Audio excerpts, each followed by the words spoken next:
raw. O, dito ka ate. O, I'm sideward.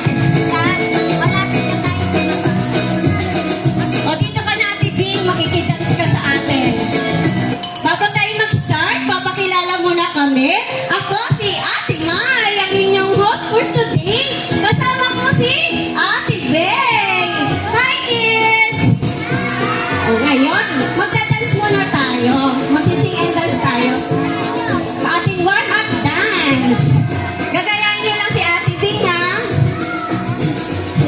At siyempre ako. Okay, get ready, kids!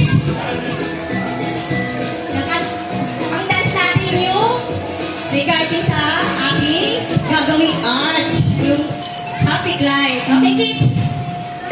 Twinkle, twinkle, traffic light on the corner shining bright. Red means stop, green means go, yellow means very slow. Very good. One more time. Twinkle, twinkle, traffic light on the corner shining bright.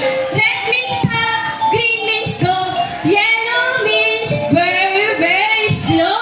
Oh yeah! Ang galing, di ba? Okay, kids. Sit down na kayo muna, kids. Ayan, pwede na tayo mag-sit down.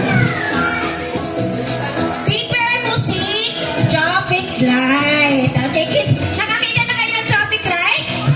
Opo, very good. Saan nakikita yung traffic light?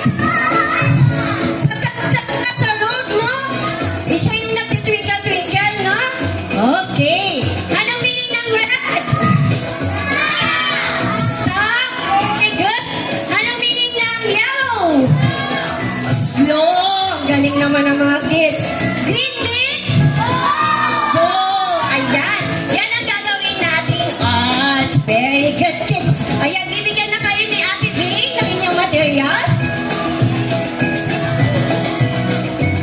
Lalagyan nyo lang ng glue yung circle. Ang uunahin natin, kids, yung first circle.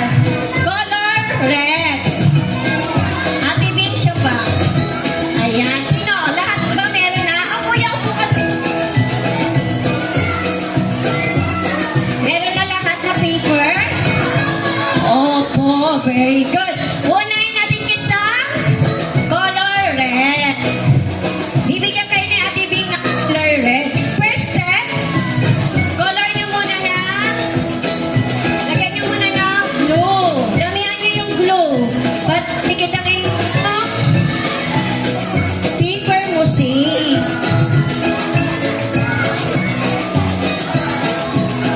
Share lang kayo sa glue, ha? Opo. Dito yung iba.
tatayo.